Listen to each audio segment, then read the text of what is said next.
Gusto nyo ba ng extra income? Mag-trade na kasama namin. I-on lang ang AI bot para siya na ang gagawa ng lahat para sa iyo. With 90% above win rate, register na for free. Mavericks, pinapirma agad ang 7'5" na si Jamarion Sharp sa isang deal matapos ang solid outing. Lakers ni waived si Goodwin. Gagawa pa ng trade. Warriors tinanggihan ng biyaya sa Bulls.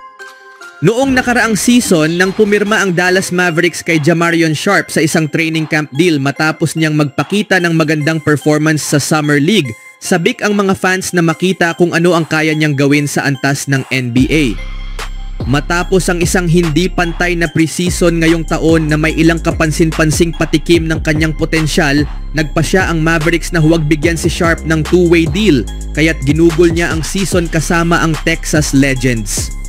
Sa panahong iyon, napaunlad ni Sharp ang kanyang laro kung saan nagtala siya ng average na 6 na puntos, 7 rebounds at 3 blocks kada laro sa loob ng 21 minuto ng aksyon na nagpapakita na kayanan niyang maglaro ng mas matagal nang hindi agad napapagod o kailangang palitan. Alam niya na kailangan niyang pagbutihin ang kanyang kondisyon pagkatapos ng nakaraang season at malinaw na pinaghirapan niya ito habang nasa Legends, bagay na napansin ng coaching staff ng Mavs. Habang nasa Las Vegas para sa Summer League, sinabi ni Sharp sa The Smoking Cuban na hinihikayat siya ng coaching staff ng Mavericks na pagbutihin ang kanyang kondisyon noong nakaraang season sa G League. Pagkatapos ng ilang laro sa Vegas, kapansin-pansin na seryoso siya rito dahil hindi na siya mabilis mapagod kumpara sa dati. Karamihan ay ang kondisyon ko, ani ni Sharp nang tanungin kung ano ang nais ng coaching staff ng Mavs na pagtuunan niya sa G League. Ang mabilis na pagtakbo, pagseset ng screens at patuloy na makaapekto sa laro gaya ng dati. Ayon sa ilang staff ng Dallas na pamilyar sa progreso ni Sharp, umangat na ang kanyang kondisyon sa nakalipas na taon. Sa Summer League, mas kaya na niyang maglaro ng mas matagal ng may mataas na intensity na naging daan upang mas makaapekto siya sa laro sa parehong opensa at depensa. Bagaman, regular pa ring pinapalitan si Sharp at Musa Cisse sa lineup ng Summer League head coach na si Josh Brogamer upang laging may bagong katawan sa gitna. Positibong senyales na may malaking improvement si Sharp sa aspetong ito. Isang hakbang palapit sa pagiging NBA caliber center. Ang sukat pa rin niya ang pinakakapansin-pansin sa kanya. Siya ang magiging pinakamataas na player sa liga kung pipirmahan siya ng Dallas sa huling two-way spot ngayong off-season. Ngunit gaya ng alam ng marami, hindi sapat ang taas sa makabagong NBA. Kailangang may kasanayan ang mga malalaki at kailangan pang pagbutihin ni Sharp ang kanyang kamay, diskarte sa court at gawing mas kumpleto at hindi one-dimensional ang kanyang opensa para maging lehitimong banta sa kanyang mga kapwa NBA players. Wala pang malinaw na nangunguna para sa huling two-way spot ng Dallas Mavericks matapos ang Summer League kaya't magpapatuloy ang labanan hanggang sa training camp. Patuloy na pinagbubuti ni Sharp ang kanyang laro, lalo na sa opensa upang maging mas kumpleto bilang player. Bagamat kilala siya sa depensa, nais niyang maging mas dominante sa opensa sa pamamagitan ng post moves at shooting. May tsansa siyang makakuha ng NBA deal sa mga susunod na buwan. At dahil sa injury history ni na Derek Lively at Anthony Davis, malaking tulong kung madaragdagan pa ang depth ng Mavericks sa posisyon ng center. Sa kabilang balita naman, pinirmahan ng Los Angeles Lakers si guard Marcus Smart matapos siyang ma-buyout mula sa kanyang kontrata ng Washington Wizards. Pumayag si Smart sa isang 2 taon na kontrata na nagkakahalaga ng $11 milyong kasama ang Lakers kung saan ang ikalawang taon ay may player option. Gayunpaman, kailangan munang bawasan ng Lakers ang kanilang roster upang magbigay daan para sa bagong pirma nilang player. Ayon sa ulat ni Shams Charania ng ESPN, nakatakdang i-waive ng Lakers si Shake Milton bago ang deadline bukas para sa guaranteed contracts. Ngunit hindi sapat ang matitipid na halaga mula rito para mapagkasya si Smart sa roster. Sa halip, kailangan ding i-waive ng Lakers si Jordan Goodwin o mag-trade ng isa sa kanilang mga expiring contracts ayon sa mga source. Maraming kontrata sa Lakers ang magtatapos pagkatapos ng darating na season.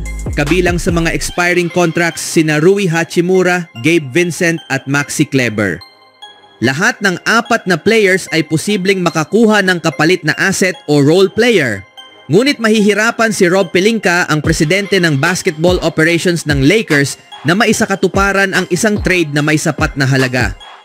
Alam ng ibang NBA teams na kailangang makipag-trade si Pelinka o mawala si Goodwin kaya maaari nila itong gamitin bilang pangnegosasyon para makuha ang mas magandang deal na maaaring maglagay sa Lakers sa alanganin.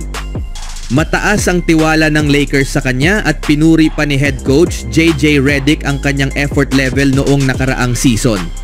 Malapit nang magkaroon ng trade ang Lakers, lalo na kung nais ni Pelinka na makakuha ng halaga mula sa mga expiring contracts na maaaring hindi rin manatili sa team sa pangmatagalan. Sa huling balita, matapos siyang hindi pagbigyan sa play-in at playoffs at malinaw na ipinaalam na hindi siya bahagi ng pangmatagalang plano ng team, inaasahang maghihiwalay na ng landas ang Golden State Warriors at ang young forward na si Jonathan Kuminga.